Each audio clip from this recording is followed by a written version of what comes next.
Good morning. Sitting in for Gretchen Ho, I'm Pauline Verzosa.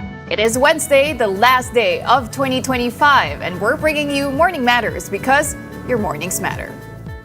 And welcome to our program, Morning Matters, where we talk about the issues you need to know for the rest of your day. And now first on the agenda, 2025 was somehow chaotic.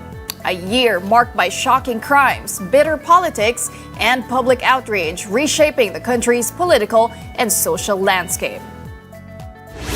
Former President Rodrigo Duterte was arrested following developments related to the ICC's Crimes Against Humanity case. The arrest marked a historic and deeply divisive moment for the nation. Then, impeachment complaints against Vice President Sara Duterte advancing in the House of Representatives. The move intensified political polarization and raised questions about accountability at the highest levels. Now, come mid-year, millions of Filipinos cast their votes in a highly charged midterm elections. The results altered the balance of power in Congress and reshaped political alignments. Scrutiny of the missing Sabongeros case was also renewed as fresh testimonies and Senate inquiries revived public outrage. Families of the victims continue to demand accountability and justice. And then, allegations of massive corruption in flood control projects followed, involving billions of pesos in public funds. Congressional hearings revealed systemic issues in public project implementation and oversight. And that triggered massive protests nationwide over governance issues, corruption allegations, and accountability. Street demonstrations rejected mounting public anger and distrust, or reflected mounting public anger and distrust. And amid overlapping scandals, leadership changes took place in both the Senate and the House of Representatives. Malacanang also announced resignations and changes within the cabinet.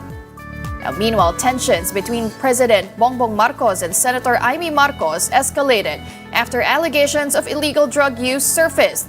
And the episode exposed strains within the first family and reverberated across the political landscape.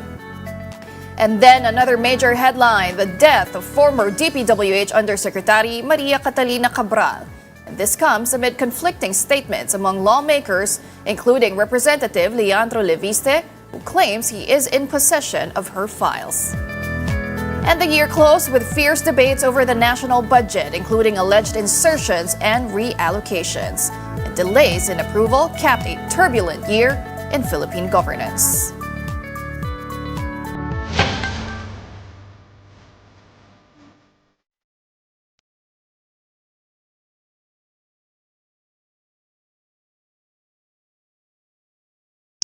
And joining us this morning to help us make sense of the major political upheavals that define 2025, we are joined by political science professor Edmund Tayao and Dr. Guido David, Octa Research Fellow and also a professor at the University of the Philippines. Good morning, gentlemen, and thank you for being here on the last day of 2025. Yes, good morning, Pauline, and Happy New Year to you and to everyone, yes. Viewers and listeners. Good morning, Dr. Guido. Professor Edmund, can you hear us okay? Yeah, okay, loud and clear. Good morning. Good morning. Well, we're going to have a very interesting discussion as we look back at the year that was for the Philippines. Some say it was chaotic, it was turbulent, it was eventful, but let me get your thoughts first. How would you define Philippine politics and the year that was for the country in 2025? Let's start with you, Dr. Guido.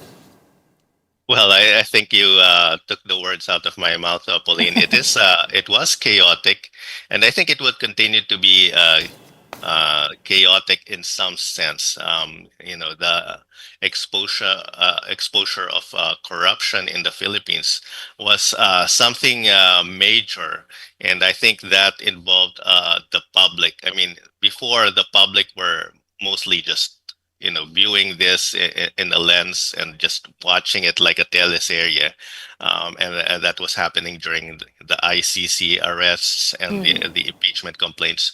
But now the public has gotten more involved because of the corruption scandal, and I think this is something that affects the public directly, the people directly, because when corruption happens, our progress is, slowed down.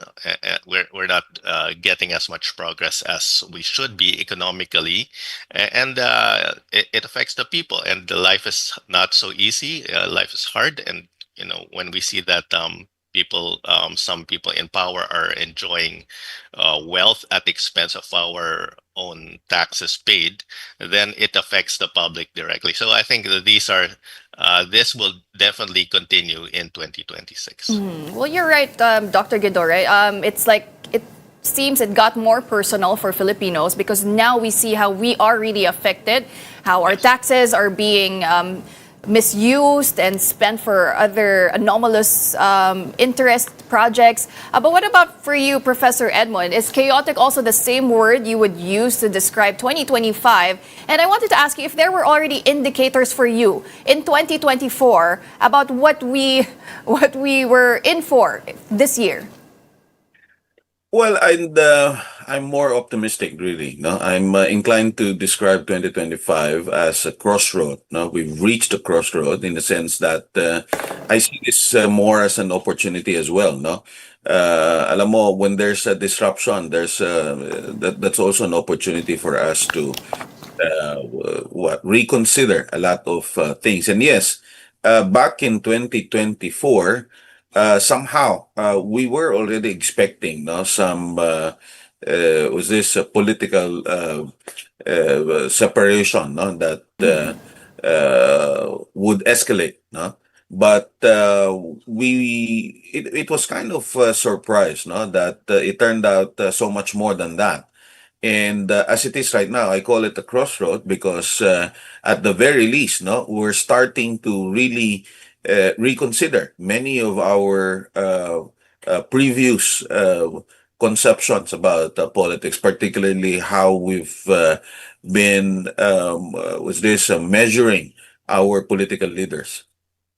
A very pivotal moment indeed in the country's history. But let's go back to the different highlights that took place in the year 2025. And I wanted to go this chronologically. So let's start with the impeachment of Vice President Sara Duterte. The House of Representatives voted to impeach her on February 5. And it marked the first time that a sitting vice president was impeached, at least in the lower house. So the charges include alleged misuse of funds, corruption, betrayal of public trust, and even high crimes like the threats against the president and his wife and his cousin, Martin Romualdez.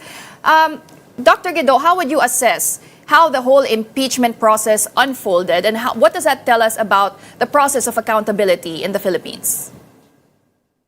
Well, our officials should all be held accountable. I mean, I would say equally. I mean, uh, based on on what they have done, and but you're asking about how I would assess the impeachment process. I would say it was quite messy, and the impeachment was the point when the unit team, which had you know a strong political capital back in 2022, and we can see that based on the numbers from the surveys.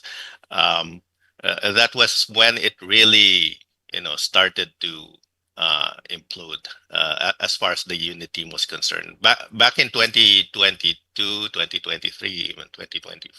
We started seeing the cracks already, but when it imploded, then the public was aware at that time that the unity team was no longer the unity team. In fact, we don't speak of the unity team anymore. It's a distant history as far as the political landscape is concerned. Um, so, but it was coordinated from the House of Representatives. But when it got to the Senate, it was it was a different story, and that's how it got so messy because there was not consistency between the two um, uh, you know sectors of the Senate, let's say the lower house and the upper house, and this well this mess dragged on, and I think it started to affect the people's confidence in the government, which we're seeing right now is not that high.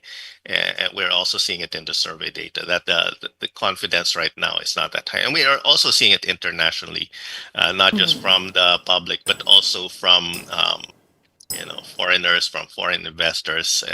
The confidence is dipping, and also from our OFW. So hopefully, what we have in store for 2026 will start to, Professor Daya was mentioning about optimism, and hopefully we'll start to see the confidence become restored in government.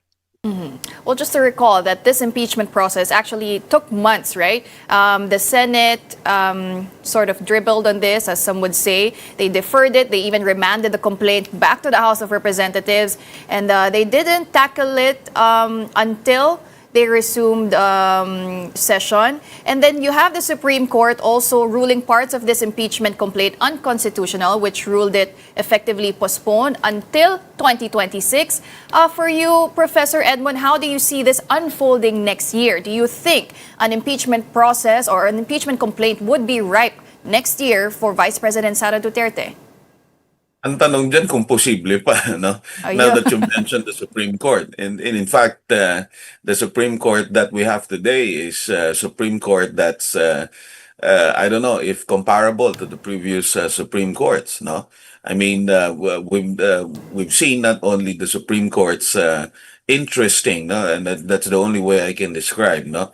The decision of the Supreme Court as far as the impeachment is concerned. The timing is, the decision as far as the timing is concerned, may be to a certain extent, what's this, expected, no? But its decision as to adding, no, what's this, requirements, no, to proceed with the impeachment, it's as if killing impeachment as a political instrument altogether. No, so I'm not sure whether there's still possibility of impeachment, not this coming year, and not in the future. And the Supreme Court has even chosen not to revisit this issue entirely. It's as if they're saying that that's why they're called the gods of Padre Paura.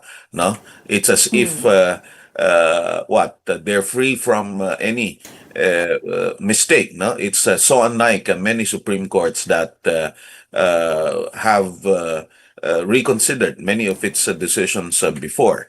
And to make matters worse, no, the case as far as the 2025 budget is concerned, there was this interesting opinion that was issued by one of the members of the Supreme Court, which is now being used, no, politically. And the comment has something to do with the president's, the executive's prerogative to certify bills as urgent. And I don't know, perhaps you can ask a constitutionalist who has the gravitas to comment on whether or not there's a qualification, no, as to how the president is to use this power to certify bills as urgent. So I don't know how to describe the current Supreme Court, no, but this is beyond legislating. This is, in other words, the Supreme Court that used to be immune from politics, no, has now significantly joined the political fray. I can understand that one of these Supreme Court members have been impeached before, no, but to bring in a personal uh, position, no, and reaction, no, to political intramurals to one's decision is something I don't know, really. So Supreme Court, basically, no. So again. Uh, in the many attempts to redefine politics in the country, the bottom line really is not with any particular political personality, not even with the particular department, not even with the particular agency, so to speak. What we're seeing now really is, as a good friend of mine has described in many of his discussions, no, former Dean of De La Salle, July Tihangi, no? We're seeing a crisis of institutions, which we've been seeing um, for a long time now, except that the turning point has long time coming. No, so I don't know if this is finally the turning point that will really consider a change in the system. And at the end of the day, we don't even have a system in place. The only political was this framework that we base anything and everything about politics and governance is about political personalities. There's Right. nothing more. I mean, we make decisions on the basis of whether or not we perceive someone as was this makatao, makajos, or puro ano puro mga motherhood statements na wala namang laman. At lagi kang makakadinig ng mga politiko na would always argue that well, institutions, law, are all there to protect the individual, the human right, and so on and so forth. But absent anything that defines very strong public institutions, no, I don't see anything that would even allow us a peak of was this reliable defense of individual liberties and the defense of what uh, uh, common interest and ultimately political and economic development. And that's why, as you mentioned earlier, Professor, we now find ourselves at a crossroads. But going back to Vice President Sara Duterte, Dr. Guido, despite going through a very turbulent start to the year, she finds herself remaining stable in terms of her numbers, even enjoying majority approval, at least based on Pulse Asia's year-end survey. How did she survive this year, right? That started with an impeachment complaint against her, compared to 2024 when it was rather a noisy, chaotic year also for the vice president. But this year, how would you describe it for her? Yeah, and that's a good point to raise, Pauline. Uh, and she is still enjoying more than 50% approval and trust from the public. Of course, she's not as engaged with her civic duties right now because she's no longer serving as the secretary of the Department of Education. So that takes away some of the burden from her shoulders. But if we were to track, of, or we do track her trust and approval numbers since 2022, and it was very high back in 2022, as we mentioned, and it was starting to dip already. And by 2024, in fact, even comparing across different survey results, her numbers in 2024 were already getting lower. But I think there was a slight uptick because of the arrest of former President Rodrigo Duterte, and that I think that solidified um, a big part of her base, and that is why you're still seeing these numbers, because no matter what's happening, she gained a lot of sympathy support from that transaction, and I think we're still continuing to see that. And when we dissect the numbers, naman, we're seeing that her base of support is still solidly in Mindanao. So that's why she's getting this, uh, well, I would say overwhelming numbers. In fact, I would say most of the numbers we're seeing right now are actually underwhelming. But she's still getting a solid base of support from Mindanao and parts of Visayas, and smattering from Luzon, and the rest of the Visayas, and that's why we're seeing about 50% trust and approval. Well, that brings me to my next highlight of 2025, and that's the arrest of former President Rodrigo Duterte, which took place in March. So it was historic in a sense that this is the first time that a former president of a nation was charged with crimes against humanity by the ICC. President Duterte was brought to The Hague on March 12, and he had his initial appearance on March 14. Professor Tayo, tell us how significant was this arrest, and how would you assess how the Marcos administration handled the surrender of the former president to the International Criminal Court? To be honest, Pauline, this is really expected, no, and again, very much related to our previous discussion. It simply reflects the crisis of institutions in the country. If well, many of those who support the previous president argue that we should not have allowed no his arrest by the International Criminal Court, claiming that we have very much well our legal institutions are very much functioning.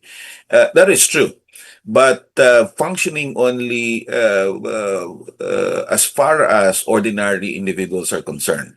And we have to note that when the former president was mayor, I think there were some instances that some tried to file cases, but then eventually did not see any reason to pursue, whatever the reason was. And of course, as mayor, eventually he became president. All the more, there was no incentive for anyone to file a case, no, against a sitting president, especially at the time when there was simply fear, no, that's spelled as far as the public is concerned. And so this is the reason why, if I'm not mistaken, the case was filed as soon as 2016 when he became president. So, in other words, that was the only recourse that was available as far as many thought, no, as far as many who were involved in some way in the many arrests and as some claim EJ case that happened at that time. No, and I remember very well, no, that the president, President Marcos, has consistently mentioned that when the time comes that there's this warrant, no, issued against the former president, that they are going to study it carefully before giving way, no, to authorities from the ICC. But as it was explained again, also thoroughly, at least the way I see it, is when it was this coursed through the Interpol, that spelled all the difference. In fact, that was also the reason why many of those who have observed what happened in Hong Kong when the previous president was in Hong Kong, that Chinese authorities apparently did not consider assisting the previous president precisely because it would somehow dilute its influence, no, for lack of a better term, or use of the Interpol if they gave way to anything that would result to the assistance of the previous president. Hence, he had to be flown back to the Philippines. And history eventually took place. No, he was arrested and brought to The Hague. At the end of the day, again, it's a question really, no, whether there was enough option that was made available from the very start, and precisely the fact that the case was filed as early as 2016, and it only reached fruition only recently, says a lot, no, as far as the challenge, no, that comes with this issue with the previous president. Well, there's still many more events to come in 2026, the confirmation of charges, and there's also that possible arrest out for Senator Bato de la Rosa, and that could even further solidify the support of the Duterte base. But let's move on to the next highlight of 2025, gentlemen, and that's the midterm elections happening last May 12. And so, you know, the midterm elections are often seen, right, as the referendum of an administration, and the results were considered a setback for the, at least for the Marcos-aligned candidates for the Alianza. And it also signaled a significant shift when it comes to the opposition candidates because they did perform strongly in these elections. Professor or Dr. Guido, tell us about your thoughts on the winners and losers of the midterm polls and how the results shaped. Well, you're correct, Pauline. It is a referendum, and the results were underwhelming for the administration. In fact, the president himself reflected in this in his SONA.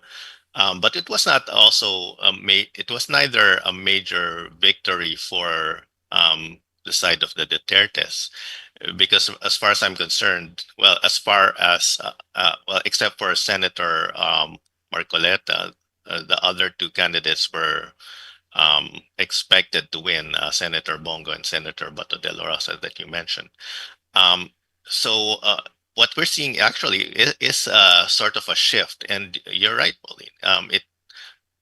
We thought back in 2022 that the opposition, or at least what we call the opposition, but you know, I hate to call them the opposition now because they're technically not the opposition anymore. I mean, Right. we might call them like a third faction.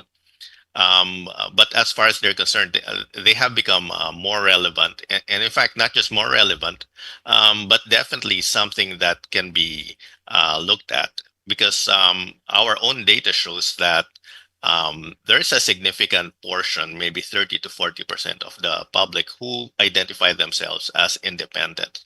And when the independents, decide on candidates, then that can help these candidates win. And we might see something in 2028. What I think the public said in the 2025 midterm elections, what they expressed, and that is also through the lens of the Gen Zs and the millennials, who are now increasing in numbers. I think 60% of the voters are now Gen Zs and millennials, and that will continue to increase in 2028. What I think they are stating is that they are looking into something new. Okay, so those who are counting on being voted on in 2028 because of being traditional politicians, or because they have been there before, it's not going to be a lock for them anymore, and the public is now more open to being more discerning of candidates for 2020. So I think this shift is something, and I think this actually is good for the Filipino people, that we are now becoming more discerning.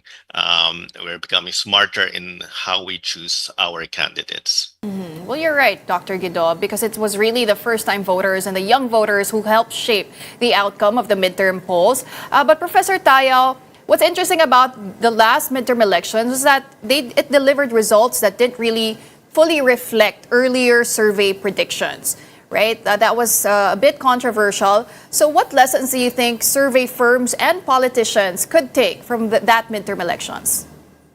Well, I share entirely what Dr. Guido has mentioned. No, if there's anything that we can learn from the midterm elections, is that the people actually are looking for something more than the usual, budots and was this absence of a political platform. Tatanungin mo kung ano yung ipoportion niyang legislation, ang isasagot sa'yo, hindi ko pa pinag-isipan kasi hindi pa ako nanalo, no? At yung mga tinatanong tungkol sa mga issue din, tapos biglang iiyakan ka, no?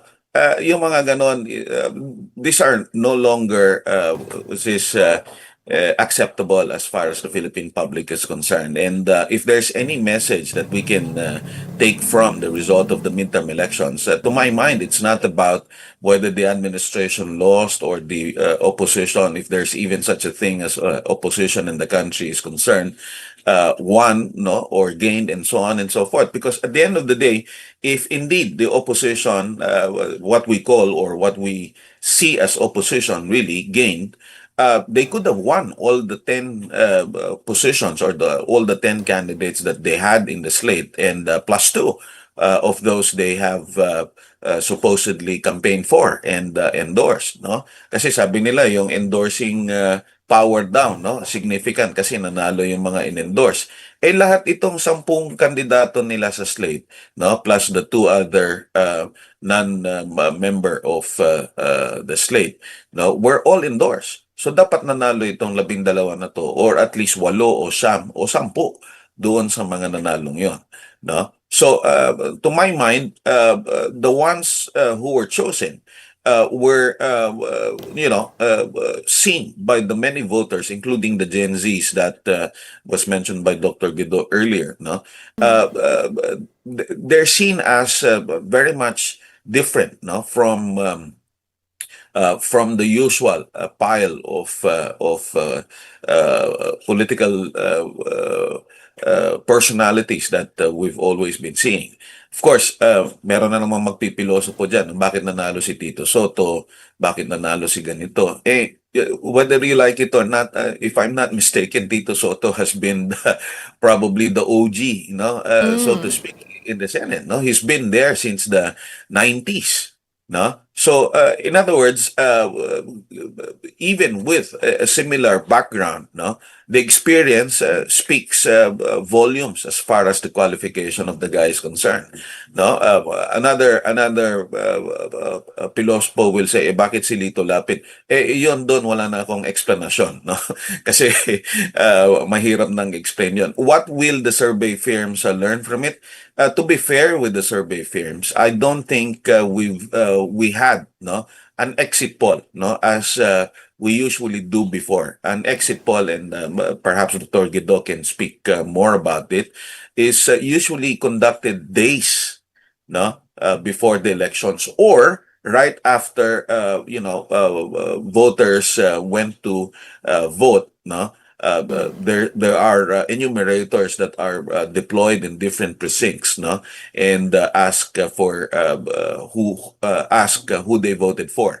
Kung hindi ako nagkakamali, yung mga surveys that came out before the elections, lumabas weeks, no? At least 1 or 2 weeks before the election. So, lumabas din yung campaign, no? Not only by the church, but even our group, no? We even came up with the song explaining that we should be voting more than about budots, no? And empty promises.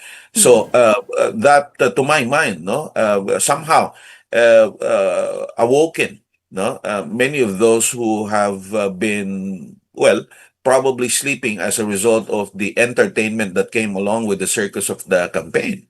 No, so I think that explains it. So I don't think the opposition won or the administration lost. I'm inclined to see it as the people actually winning, in the sense that many have expressed, no, that we need something a lot better, no, than the kind of politics that we see now.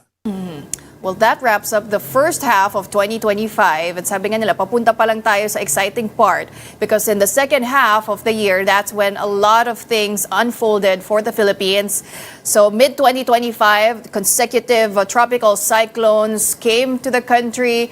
There was the onslaught of typhoons Krising, Dante, Emong, and it really exposed, right, the anomalies in flood control structures, infrastructure projects, and the public outrage intensified over over these projects that were substandard, unfinished, or non-existent, those ghost projects. And then we transition to the State of the Nation address, the fourth SONA of President Bongbong Marcos, where he said that now famous line, na mahiya naman kayo. He was zeroing in on corrupt officials and blaming them for the experiences of people on the ground, what happened in the aftermath of the typhoons.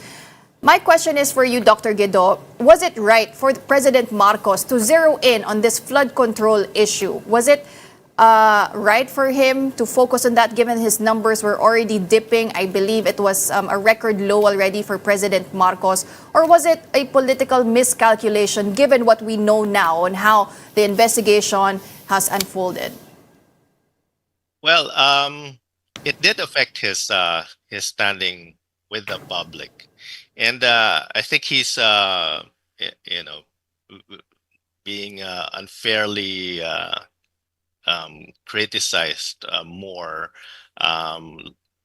over the past second half of the year. What I mean to say, and I'd like to clarify on that, is that when he made that decision to expose the corruption,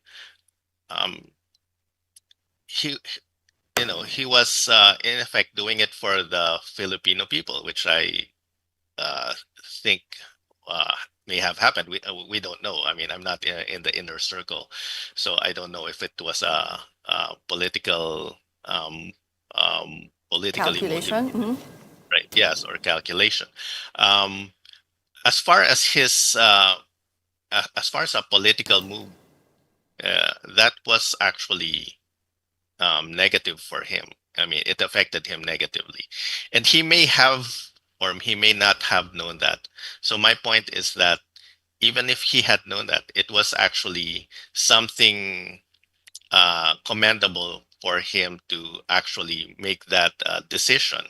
And the reason is that even at the expense of your political future. Well, I don't know what he's counting on as his political future, but at, as far as his own image is concerned, it did affect him. And but I think for the good of the Filipino public, for us to be aware of what's happening, I think he did something commendable, and I think history will look more kindly at him in the future rather than today. Maybe he's experiencing the ramifications, the backlash or the exposure, because it does affect a lot. And it's not just exposing corruption, but we're seeing that the web is actually very intricate in this. It's not a simple. It's not going to be a simple solution to solve all this, but it could be a major turning point for our the democracy in the Philippines, as far as our history is concerned, that we're going to be seeing this, and maybe history books in the future will speak of this turning point in our country's happenings. Well, you're right, Dr. Guido, because after the president exposed this whole corruption scandal, it sort of boomeranged on him. People are still pointing to him to solve this, right? But one solution the president offered is the creation of the Independent Commission on Infrastructure, the ICI. Now, it's been about a few months already since the ICI was created. They had several hearings. But Professor Tayo, do you think the ICI achieved anything in the months that they were holding these hearings, investigating, considering the widely criticized saying na they don't have teeth, wala silang real powers, they lack powers to subpoena, to contempt, etc.? Alam mo, ilang beses na akong tinanong dyan, no? Pero let me start by saying, again, I agree entirely with what Dr. Guido mentioned. This opened the can of worms, so to speak. But I'll be bolder enough to add, no, that the fact that he became president, and well, the Marcoses were literally in the doldrums for a point, no? And the fact that he managed to get back to the saddle, so to speak, and even become the president of the republic, that means this guy is what's this, a seasoned politician, no? In other words, as a seasoned politician, you would know whether or not something that you're going to do is going to benefit you or not. To my mind, hindi niya inisip yun eh. Kasi kung inisip niya yun, hindi na lang yung bigla-bigla na lang pasasabugin yun. And I know this for a fact. I'm not from the inner circle. Again, as a qualification, Dr. Guido mentioned earlier. No, but what I know, at least from those I'm able to share stories with who one way or the other are connected still in the government, none of them were consulted. In other words, all of those what's this allied with the president were surprised, no, with this revelation of the president. So, in other words, if this was a calculated move, this would have been there would have been some choreography, so to speak, that was established from the get-go, no, as far as the whole administration is concerned. But this was not the case, no, that was followed. There was no script, so to speak. Hence, for obvious reasons, no, wala ngang script, wala namang sinusunod na choreography, and talagang nagbumerang sa kanya being the commander-in-chief. And I think that's the reason why the numbers of the president have been dipping, no? Not because he's unpopular, but simply because he's the president. Whether you like it or not, ang attention ng tao nandun naman sa presidente, hindi naman doon sa tao na wala namang ginagawa. No, I'm sorry, no, but that is something that needs to be qualified. Not to mention, of course, wala pang lumalabas kasi na kalaban pagdating ng 2028. And to be honest, it's quite early, no, to even look at the numbers as indicative already of what's going to happen in 2028. Dapat balikan natin yung mga nangyari nung panahon nung sino ba to? Yung speaker dati na tumakbo, no? And eventually natalo. Villar also is another what's this interesting story. He was very much leading when he declared his intent to run for president, and then suddenly, no, hindi naman siya nanalo, no? And ganun din with the former Vice President Jojo Binay, no? So to my mind, if you're going to ask me, ang aga pa, no, to see and say that this is what's going to happen in the 2028. Sa akin kabit-kabit lahat ito eh, no? And this is the reason why ay pinipilit nila na panagutin ang Pangulo dito. But the truth of the matter is, this is really systemic. That's why it opened a can of worms. Now, that brings me to ICI. Bakit ba kinailangan ng ICI? Kasi nga systemic yung problema, Pauline.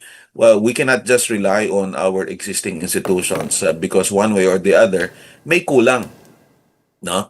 And again, even if, for the sake of argument, we have created a more potent, no, a more powerful ICI, kailan ba ito in-expose? July yung SONA. Ano ng buwan ngayon? So, sa madalit sabi, sa 6 na buwan, may nakita na ba tayong criminal proceeding na nagkaroon ng conclusion in 6 months?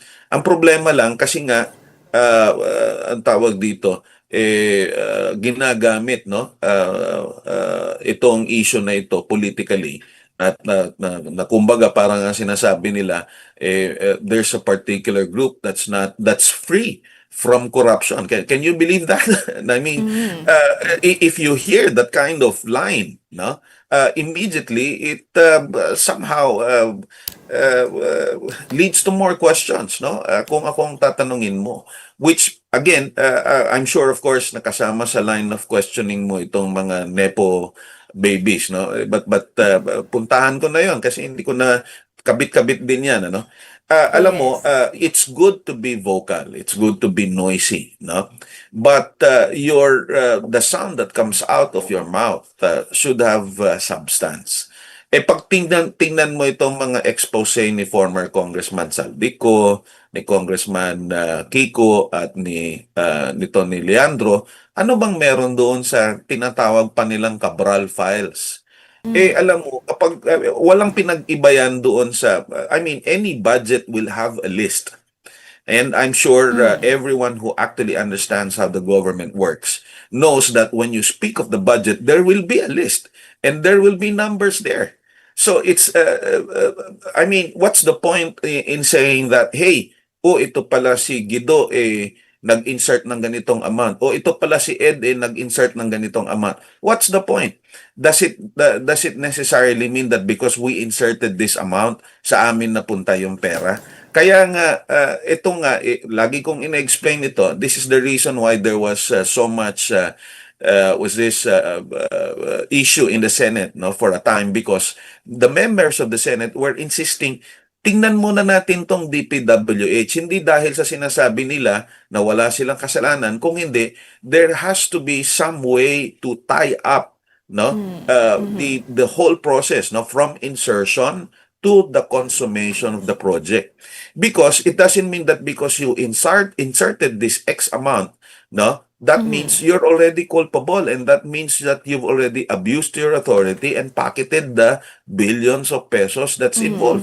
Hindi eh. Kailangan maitawid mo paano napunta doon sa project, and when the project was paid for, paano napunta yung ibinayad doon sa proponent. So, Well, yun ang kulang doon sa storya. Ngayon, nagkaroon tayo ng listahan, whether inagaw yung listahan na yan or hindi, sa akin, it doesn't really matter eh.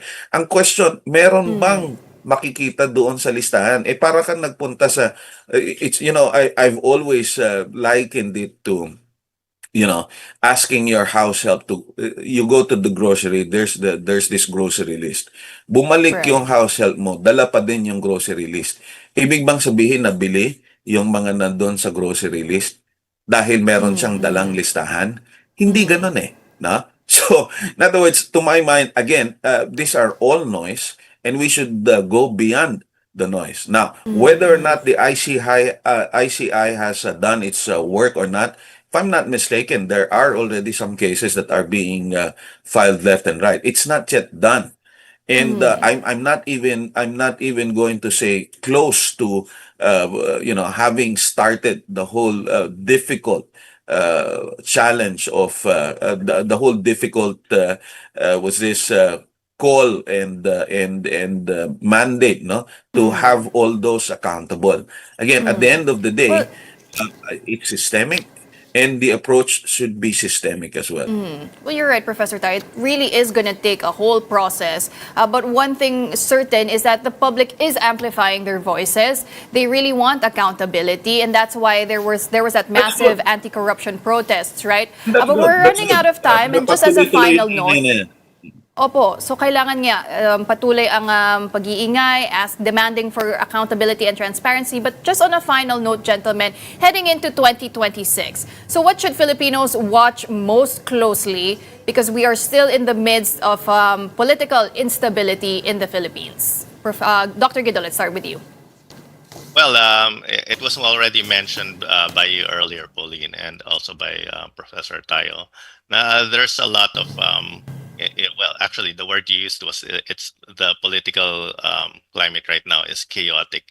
And we're also seeing a lot of people, politicians, as mentioned by Professor Tayo, and even in the public, a lot of the influencers, the micro influencers, even the general public, they're adding to the chaos by, as you mentioned, amplifying noise and muddying the water, so to speak.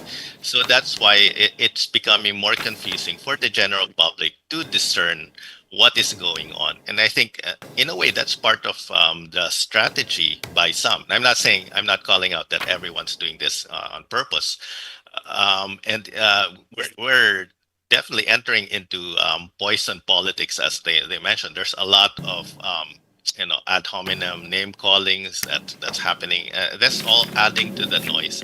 We should all focus on the issue at hand, and I invite the viewers, the turning public, to look at the issues and try to see it from a clear lens. Now, I know it's not easy to do that, especially with all the noise and all the muddied waters. But let's try to focus on the task at hand. The ICI is having a difficult time, obviously.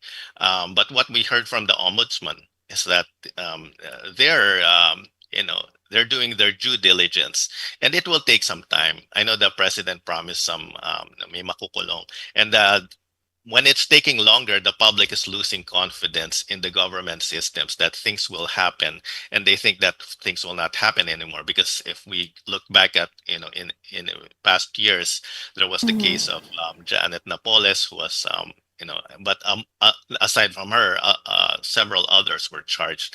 But in the end, I think only Napoles got imprisoned. I think they're concerned that same thing will happen again. That there's just a lot of noise, but in the end, nothing will come out of it. And I hope that is not the case this time, and that is the public's hope as well. So, but let's not be impatient with the process. Let's just continue to voice our concerns about the corruption. Let's not add too much to the noise, but let's voice out our opinion, and let's continue to hold our officials in that regard to their let's hold them accountable for what we voted them for, to manage our taxpayers' pesos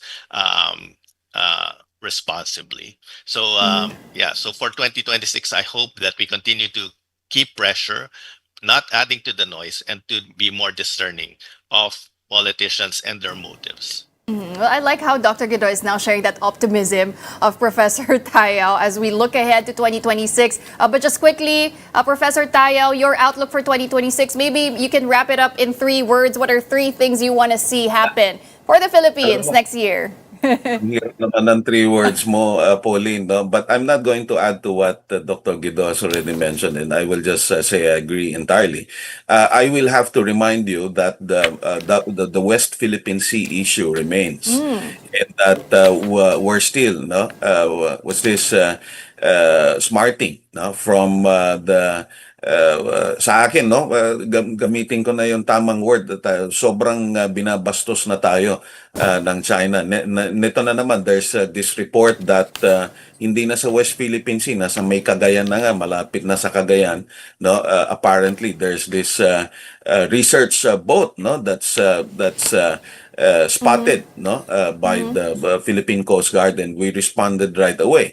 Kaya lang hindi tayo katulad ng South Korea at Vietnam na no, we do more than radio warnings, no. Now Right. I have to emphasize this because this impacts also on politics in the country. We have to be very careful as to what our political leaders are saying as far as China's encroachments. In fact, not just encroachments, but interesting activities. No, yung ganun na lang yung description ko. Kasi hindi na lang sa West Philippine Sea sila aktibo. No, and again, ang nakakalimutan natin ay ang epekto nito doon sa mga ordinaryong Pilipino. Hindi lang ito tungkol sa foreign relations and so on. So I hope that 2026, no, we will hear more. What's this definitive? No, I don't want to use the term aggressive stance as far as China is concerned, because the many apologists to China have been saying, wag daw tayong agresibo. We're not the ones who are aggressive. In fact, we are defensive. But tayo yung dehado kasi kahit mga politiko natin kumakampi at niwala man lang was this concrete contribution as to how we can address this. At the end of the day, we cannot separate anymore the West Philippines issue, the China issue, from Philippine politics and governance. So I hope that we will be more active, no, in discerning many of these issues, from flood control to corruption to impeachment and so on. But we should not forget the issue of the West Philippine Sea. Well, you're very, very right there, Professor Tayo. Hopefully, less noise, more solutions, more action in the coming year, 2026. But gentlemen, thank you very much for sharing all your insights on the year that was 2025. Thank you very much. Salamat. That was political analyst, Professor Edmund Tayo and Dr. Guido David. Happy New Year, Pauline. Now, in other news, the Department of Health reported a decline in firecracker-related injuries in the week leading up to New Year's Eve compared to last year. From December 21 to 30, 140 injuries were recorded nationwide, down 23% from the 182 cases reported during the same period in 2024. The children remain the most affected, accounting for 68% of victims, while adults make up the remaining 32%. And the department identified 5-star, boga, and various unidentified firecrackers as the leading causes of injury. And last-minute shoppers are flocking to Bocaue, Bulacan to purchase fireworks ahead of New Year's Eve celebrations. And for more details, we have our mobile journalist Julie Baiza joining us this morning. Julie, so ano-ano ba yung mga types of fireworks na popular ngayon sa mga mamimili?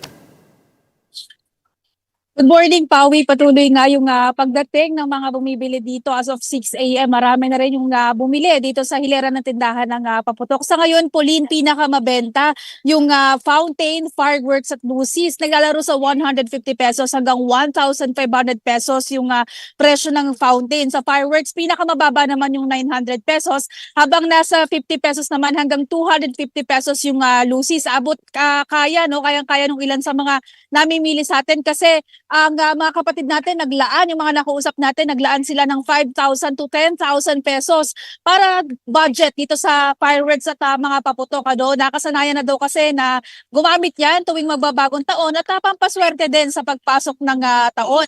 Pagdating naman sa seguridad, Pauline, nagbabantay yung mga tauhan ng Philippine National Police at ng BFP. Kung makikita mo dito sa katapat lamang ng hilera ng mga paputok, nakapwesto yung mga tauhan ng Bureau of Fire Protection. Tinitiyak nila na walang nagsisigarilyo dito at wala na rin daw na nagbe-vape. Yan yung mga binabantayan nila para makaiwas nga sa sunog.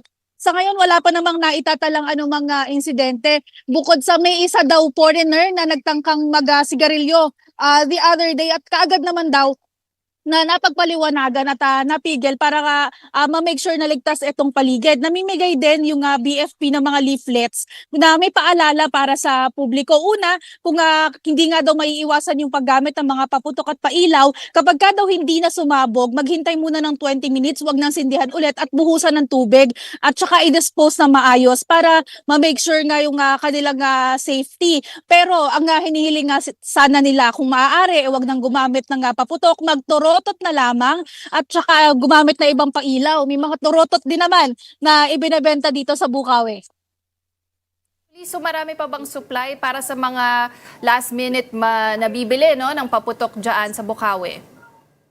Pauline, sa ngayon inuubos na lang talaga nila yung kanilang mga supplies. Marami pa naman na nabibili, may mga fireworks, may mga fountain pa naman, pero inaasahan ng mga may-ari at saka nagtitinda dito na matatapos na sila as early as 6 p.m. Mga 6 to 9 p.m. daw ubos na yung kanilang paninda at nakakauwi na rin sila sa kanilang pamilya. So hindi naman na magmamahal din yung presyo, Julie, kasi nga nauubos na yung mga paninda nila. Sa ngayon nga, nagbaba pa daw kasi inuubos na lang nila. Kung yung fireworks na 900 pesos yung halaga ngayon, 1,100 pesos yung presyo niyan dati. Yung lucis, 100 pesos yung pinakamababa dati. Sa ngayon, meron nga 50 pesos na nabibili na lang. Kahit yung mga torotot daw, inuubos. Kung makikita mo dito sa likod ko, mas marami, mga 3 tumpok yan kanina. Ngayon, yan, 1 tumpok na lang at tinakpa na nga yung iba. At sana nga maging ligtas ang lahat ng ating kapatid as we celebrate New Year's Eve tonight. But for now, maraming salamat para sa report na yan. Mobile journalist Julie Baiza reporting live from Bocaue, Bulacan. And that wraps up today's episode of Morning Matters. We hope we've given you just the right start to your morning. Let's make the last day of 2025 matter. Sitting in for Gretchen Hall, I'm Pauline Verzosa. Kapatid, we are one news, all sides, all the time.